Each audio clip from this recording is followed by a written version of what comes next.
There we go. I'm on again. Yep. All right.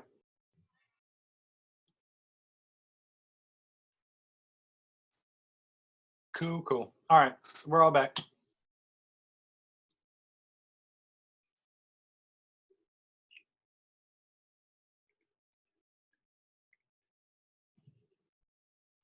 All right, so part 2, you know what I mean? Thanks, Zoom. So, can everybody hear me okay? Thumbs up? All right, good. Awesome. Cool. So that kind of wraps up whole tone scales. So the other thing I wanted to talk about was altered scales. No, I'm sorry, the jazz scale workout. That's right. 11, 13, 12, 14. So let's pull this up. The jazz scale workout. This comes from, as I said, the Jackie McLean book. I'm going to share screen. Here we go. Share. Excellent. So can y'all see what I'm seeing now where it says major scales? Okay, so as I talked about, I think in the first or the second meeting, we were talking about how you can use the metronome as your friend to click on 2 and 4, right? And that's the important part of having a digital metronome, you know what I mean? It's great to have on your phone because then you can just plug in some, headphones, and then that way it's locked in, you know what I mean? And the idea with this is what this scale workout is supposed to do is it gets you away from that typical thing that we do in band. That typical thing that we do in band, maybe orchestra too, right, Eli? Is that we always start with a quarter note and then we run up the scale, right? So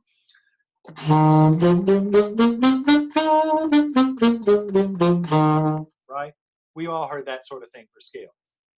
What this does is it starts to get you out of that habit, and it gets you into the habit of looking at scales as just 8 notes. Okay? So if that metronome is on 2 and 4, 1, 2, 3, 4, 1, 2, 3, 4, right?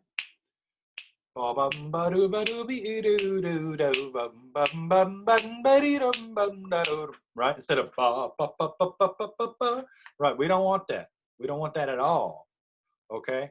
So what this does is you set your metronome on 2 and 4, and you'll notice that as you go up this first one, you're going up the F major scale. And when the leading tone for the F major scale is E natural. So as you start the next bar, you're going down the E major scale. The next bar, you're going up the E flat major scale, down the D major scale. Do you see the pattern here? So what you're doing is you're going chromatically down scales. Here's your F scale. Here's your E scale, your E flat major scale, your D major scale, your D flat major scale, C, B, B flat, A flat, G, F sharp. Then you keep going. F, E, E flat, D, D flat, C, B, B flat. Whatever the range of your instrument is. So Aaron, I don't know if you can hit high Fs up here, buddy, but if no. Not quite Maynard Ferguson yet, huh? Okay. So wherever your range is, like let's say if your range is a D flat or a C, right? Start wherever that would be. You know what I'm saying? If it's D, great. You know what I mean? If you can only get up to like B flat, start here. You see what I'm saying? So it's no big thing, just wherever your range starts. The idea is, as I was explaining to Eli before, the idea is that you're not trying to read necessarily notes on the page, but the concept that you're going, okay, this is the top of my range and this is a major scale. Then I'll go down a half step, you know what I mean? And it keeps zigzagging. That's what I call it. You go down this major scale, then you tonicize from B flat to A and you go up that one. Then you go down another half step and you go down that scale, up that scale, down that scale, up that scale, right? So the idea is that you go like this. And I'm not going to do too fast, but you want to work it up to where you are faster. I just want you to hear the concept. You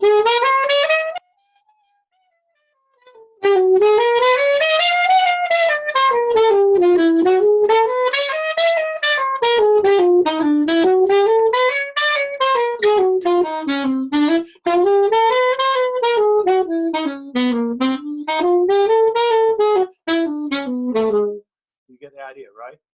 And eventually you can sit there and you can get faster.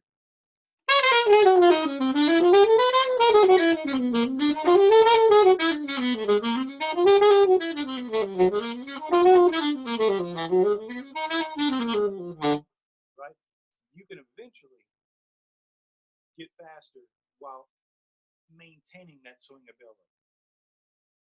Okay? So that's what I'm saying, Aaron. Just don't give up, because there's going to be tons of these things that's going to put it in front, right in front of your face, that you're going to be combated with. So eventually you'll get it, whether you realize you get it or not.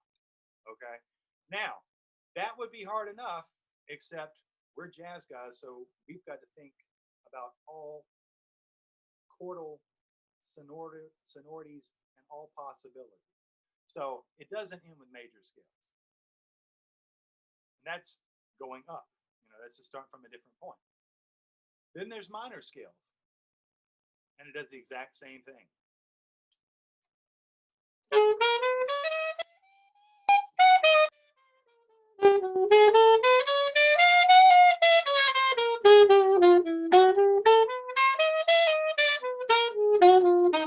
Right? So you've got that harmonic minor, because that's the one that he's using. He's not using natural minor, melodic minor. He's using harmonic minor for this particular exercise, right?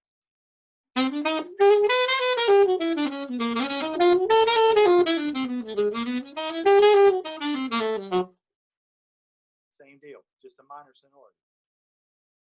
And he starts out from the bottom of the range, goes to the top of the range, second. The first one is going from the top of the range to the bottom of the range.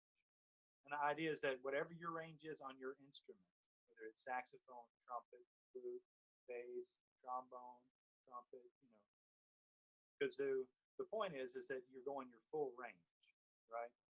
And then you get into arpeggios. When it says major chords on this third page, it's major arpeggios, right? We've all done arpeggios for scales. So now it's utilizing them within a chromatic fashion. So what this is beat 1 and 2 is an F major arpeggio. Beat 3 and 4 is an E, E flat, D, D flat, C. You get the point, right? So, and this is really integral, because as we start to get into 2/5 patterns, arpeggiation is going to be your friend. And if you're sitting there and you're going to have to think too long about what is the fifth of the A flat minor chord, the chord's already passed by. So you need to know these arpeggios in major and minor very cold. And then you, at the same time, you don't want to, sound like, you're a square in a box either. So you want to make sure that it swings. You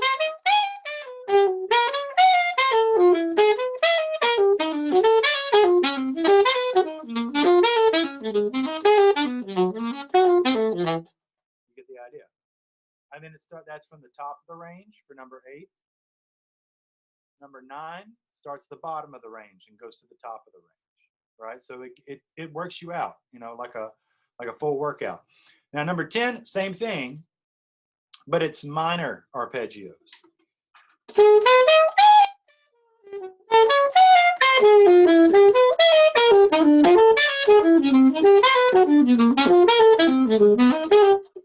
Right?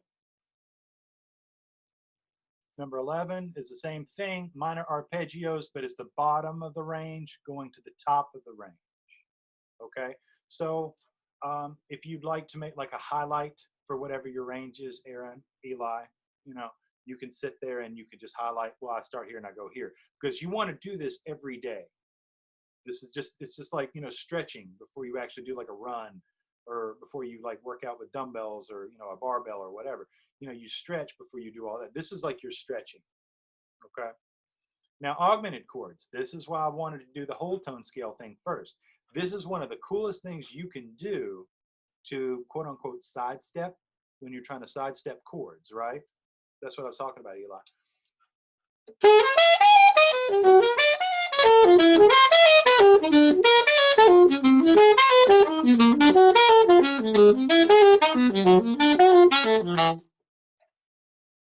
And then you could do it from the bottom of the range too. And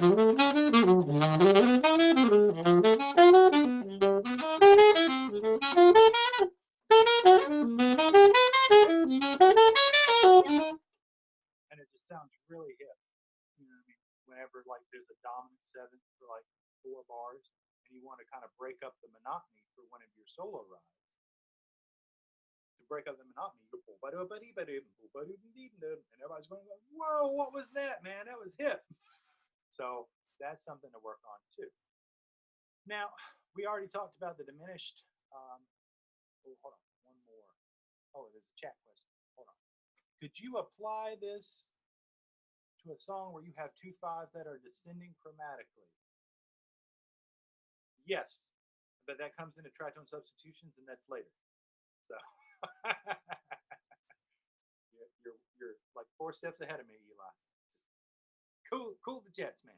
So all right, diminished chords, right? So this is like I was spelling out for you how there were 2 cells in that scale, right? You know what I mean? Fully diminished arpeggios. This is kind of the same thing. Except rather than going within that scale, you're still going chromatically.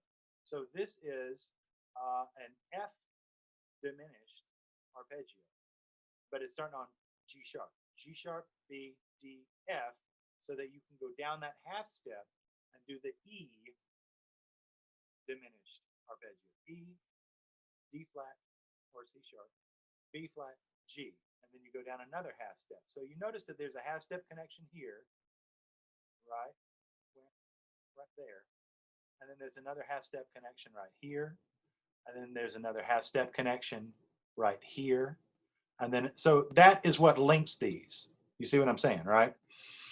This is probably a more difficult one to do, but it's important.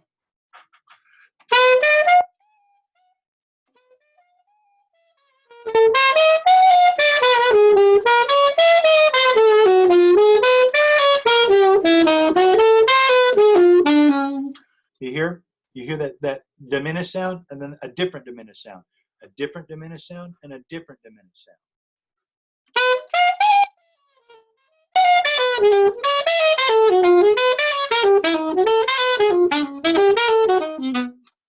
So there's lots that you can use, even if it's just a fragment of that when you're soloing, right?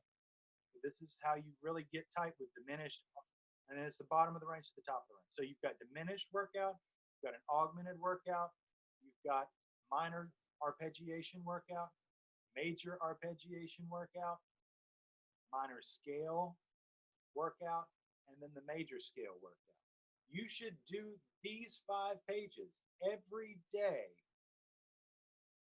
before you really even start working on any kind of improv, any kind of 2 5s, any kind of tritones, any kind of things, scalar things that, you know, connecting chords within the song. This should be your workout. And it's just for facility. And keep that metronome on 2 and 5. I'm sorry, on 2 and 4. 2 5 progression, my bad.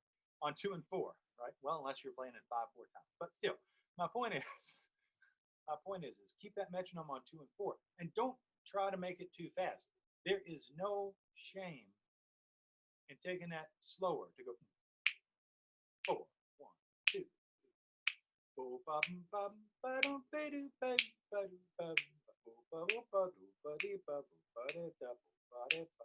Right? So take your time. The idea is that you get all these things underneath your fingers very, very, very comfortably. Now, altered scale. Well, first, are there any questions about the jazz scale workout? No? Okay, it's just tough.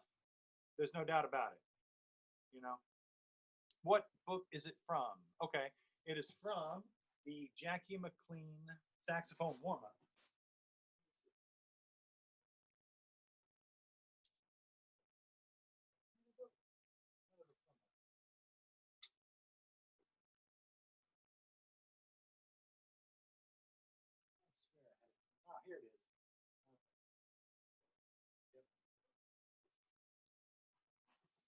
It is from this book.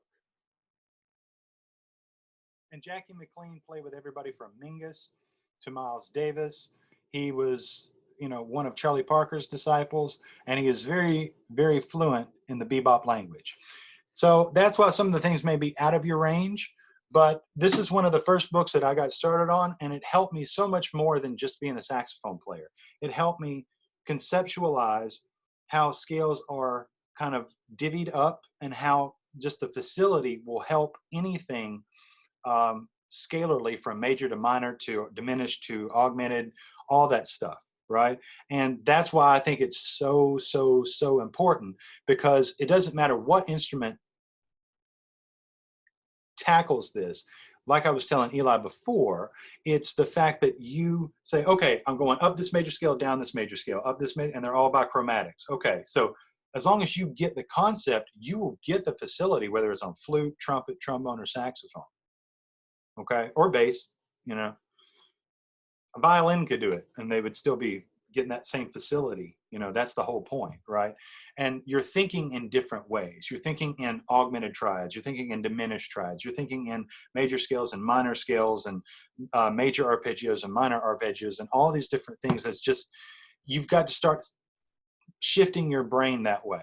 And if you can do these things, not only will you develop facility, but you'll develop swing ability as long as it's on the 2 and 4 in the metronome, okay? Lastly, the altered scale. Altered scale is kind of a weird sound, okay? It's kind of like half diminished scale sound, and then the last half of the scale sounds like a whole tone. So you have with the C altered scale, which sounds kind of like a diminished scale, and then you have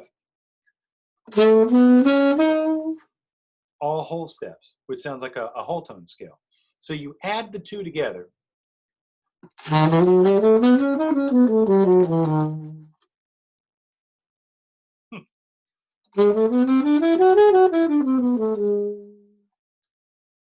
It never feels like it fully resolves, right?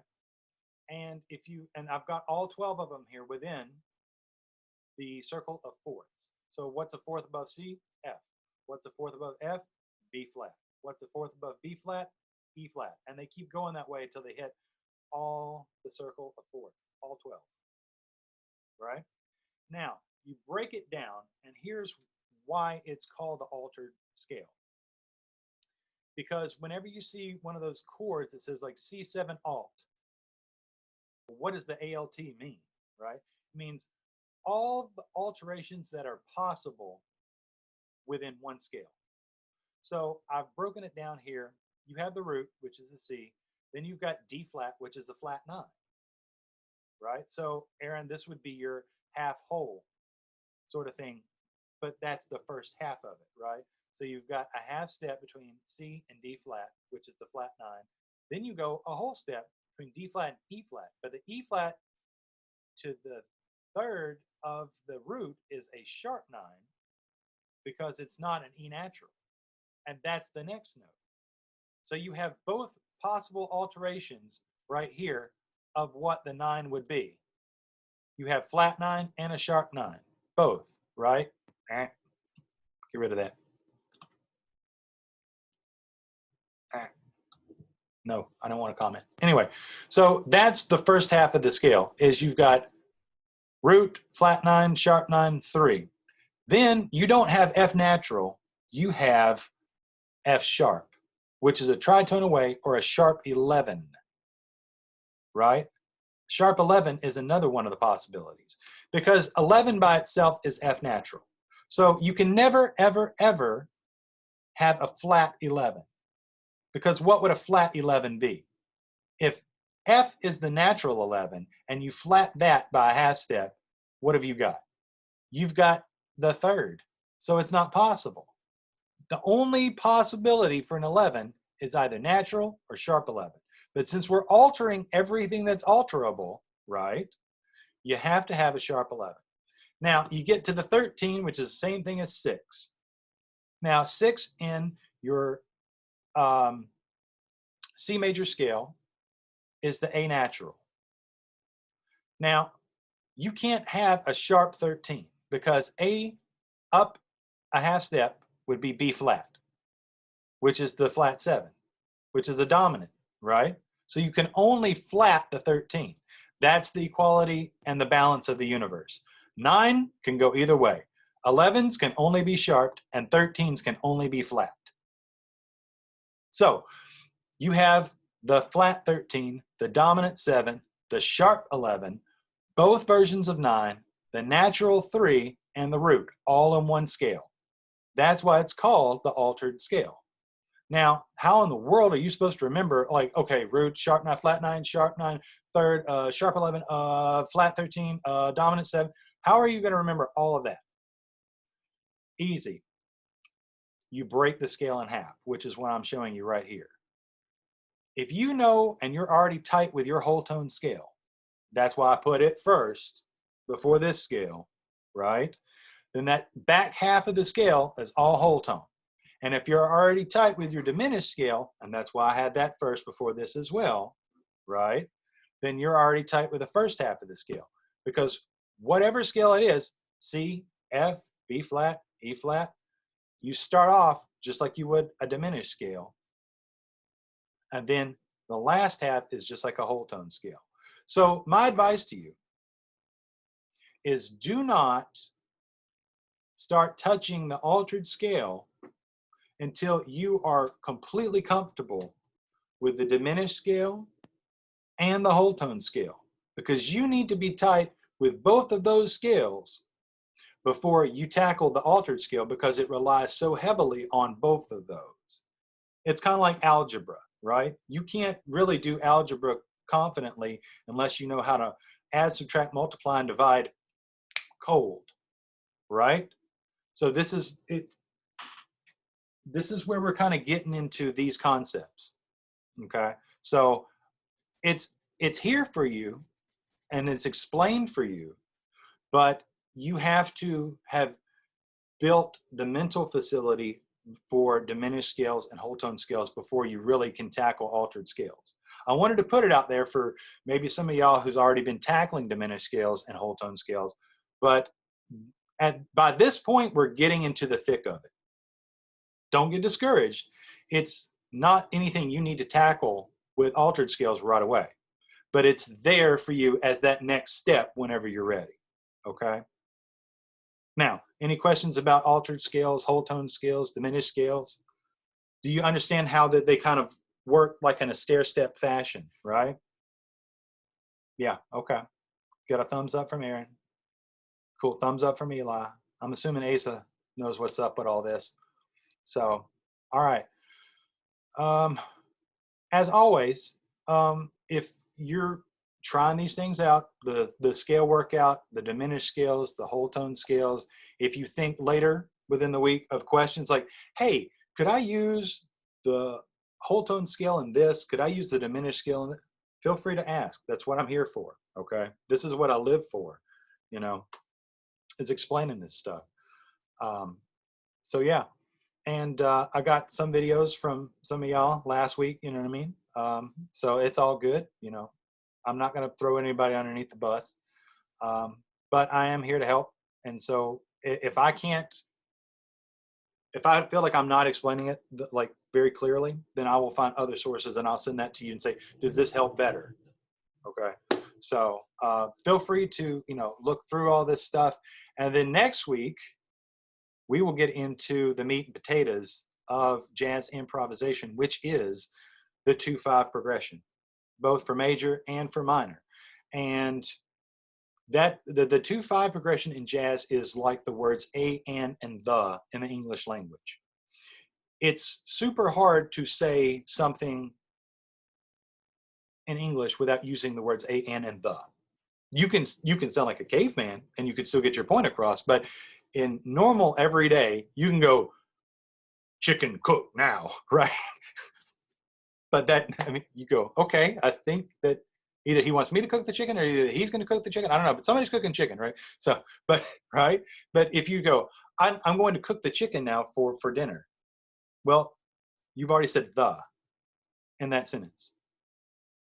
So it's impossible to convey most things without using the words a, and, or the in the English language. And that is what we're going to talk about next week with the 2/5 progression. And there are two types, major and minor, but we're going to get into that. So like I said, if any of y'all have any questions, please feel free to reach out. I'm at home. I've got nothing to do besides, you know, work on this, practice, read books, listen to music, and, you know, hopefully y'all are listening to some great music that I sent you as well with the 50 jazz artists. Okay. So if you have any questions, feel free to email me. There we go. Stop share. Good. All right. Is everybody good? Awesome. I will see you cats next week. All right. Thank you. Thank you. You're welcome, Asa.